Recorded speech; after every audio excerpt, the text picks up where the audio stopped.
Morning, ladies and gentlemen. Yes, it's me. A slight bit of background music and a bit of wind. Hope the audio comes out good enough, though, for purpose. I'll have the external mic next time. So just a quick update on Bitcoin. Yes, Bitcoin. So after making the outrageous call for another move down to the 6,073 level, that was the YouTube over here. That was made some time ago on Feb the 6th when we were still trading the 11s. We bottomed out at that 6,073 mark. It didn't go much further through the target in the end. I think it was $6,005. So it was a pretty and fortunate call. But what we started to get, which is slightly optimistic for Bitcoin, I say slightly on the medium time frame and more generally, largely so on the bigger time frames, is that we started to get nestled inverted head and shoulders. Inverted head and shoulders. So for example, at the 8,200 you had a little bit of a left shoulder here, you had the final dip, we came back and then we shouldered again. That creates upside targets. But the one that's of most interest right now is the key round number of 9,000. Remember the key levels of significance. You'll learn all about this on our Trading Metamorphosis program, but that is inverted head and shoulders neckline, the most logical round number for which both the left shoulder, aka here, the subsequent dip, and then the right shoulder just run. They're not perfectly level, but we take that key round number. Now what tends to happen, and you'll learn about HVF method and how well it dovetails with existing technical analysis theory, is you often get inverted HVFs on the downside leg and upside HVFs on the right shoulder, and that's essentially what we've got. So we've got a first impulse, a second impulse. It's quite a steep ascending line underneath it. You'll learn the significance of that. You get your H3 and your L3, you'll learn all about that, and then you get your upside target up to 9,852, and that points to a probable nose just up to the 10,000 level. So in terms of that, the last time we were there was this microfractal on the way down, which was all part of that call that we made. If you look at the chart, I'm not sure if you can see the chart here. Over here, there's that little microfractal with a key level of significance, the 10,000 mark, these dotted blue lines that we were taking out on the way down. And it all came out of the breakout just above it up here at the 11s and 13 levels. So this was the downside trade. Now we're trying to work our way back up. We met that target, and this brings us to where we are today. And this is fairly bullish and is showing some buoyancy to the upside. I mentioned that we had the Bitcoin complex, Litecoin, Cash, and others showing relative strength. So I'll show you why I said that to the Ethereum.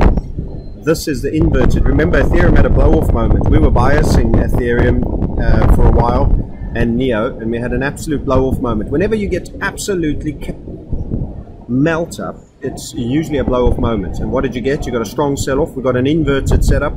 You can learn all about how we draw those. Most of you will get it incorrect just from this confluencing target down there, which was interestingly enough on one of our upside funnels on a long call that we gave on Ethereum, also shared to YouTube after all the premium guys had got their fill. Round about here I started showing it free view with that target run and the overperformance. That runs you down to these key levels of significance. So that setup down here, and we get a second winding up inverted HVF also with a downside target.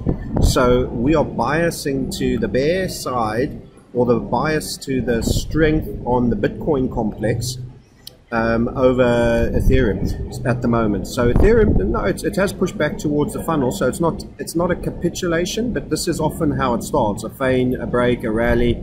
It's just run its first interim, and then it gets properly pedaling. At some point there'll be a sell-off of some momentum on the balance of probabilities. Remember, this isn't a 100% system. We will be inaccurate all the time, and in fact some folk sometimes forget to remember that. I leave all my videos up generally, including the ones that are wrong. I don't sanitize anything. So, you know, if you want to show up and be a yay boo boy, oh, you were wrong about that, good luck. In fact, you don't have to wait for a bad call or a call that didn't turn out. There's plenty in the history, but there's also plenty that have been very accurate. And the key thing is the risk reward is in our favor and the balance of probabilities are in our favor. So this is not a 100% system. That's the point. So whilst this has gone up fairly impulsively, the structure here is not strong for Ethereum versus Bitcoin. And Bitcoin is the base of that bit complex. In our premium community, we said that Litecoin and a few others which were setting up HVF structures would have a great move, and they have. You notice very close to a double bottom over there, which gives you a neckline round here again. So again, you're getting necklines and double bottoms, and then you get in the right shoulder of those neckline and double bottoms, you get an HVF to wind you up and smash you through what is a key level, $170. Quite simple, and you'll learn from this a lot more than what I'm just showing you here in Freeview, how we do that. But for example, you could take the base here and you'll get an upside target on Litecoin, which is looking pretty buoyant, and that target will be pretty decent. It's not an HVF target, we already have probably met and surpassed that, but you have the benefit of an additional pattern in your favor.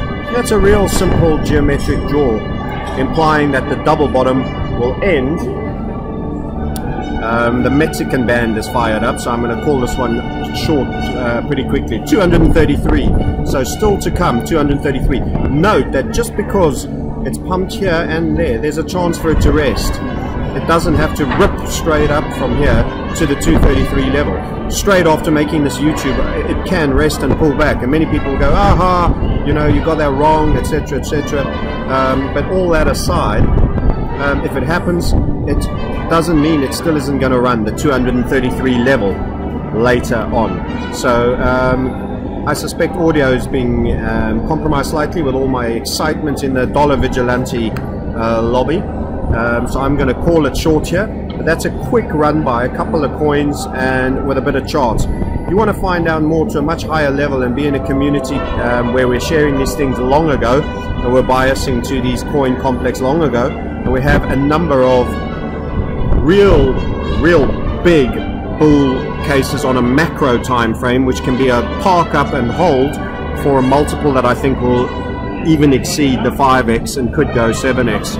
As we slowly start reverting bullish. On that point, I wanted to mention these two blue lines here and this very faint line in the middle. Where's that all come from? What is the longer run story here?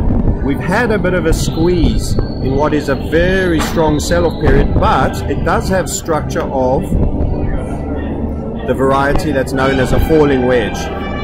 And often in a falling wedge near the end, note here was a point when you went ballistic from the highs, then that's a low, all those were lows, and you dip through the bottom, exhaustive capitulation selling. Note the volume confirms the exhaustive capitulation sell-off.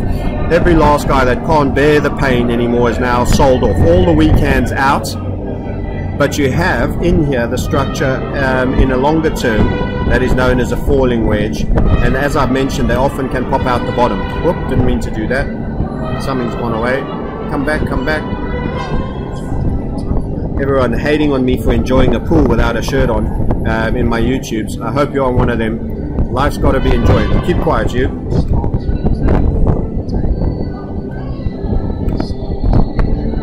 Back to that chart. You won't go away. There we go. Back to that chart. So this is a meltdown through the bottom, and you're back into the wedge. This is often the final capitulated element. There is actually an element of internal squeeze that went on here. It really was just that leaning selling that was leaning really hard, and now you're getting a bit of a rally through that. Back through the 10,000 if the HVF is run, and then you will have that fractal again. Maybe a rest at the 10,000 after just running it and pulling back down for a short bit before building, and eventually we get a falling wedge break to the upside. So there is recovery. There is recovery to be had on Bitcoin, but there's a better coin in our view that is going to do far better in this process, may start earlier and is going to go further. You'll find out about it and another backup coin that we really like that is looking pretty strong. and potential to trigger in premium. By the way, doing a free webinar 23rd of February. Key mistakes that traders make, 7 of them. By knowing them and identifying them, I call it toe tagging them, you can recognize and be more self-aware and stop yourself from standing on the landmines. And then the three great gifts. Tripping over my words again. The 3 great gifts. That webinar 23rd will be 1930. That's GMT time, 1930, 7:30 in the evening. So come and enjoy, and we'll hope to see you then. And thanks for listening, and looking to update you further from Dollar Vigilante about the crypto markets.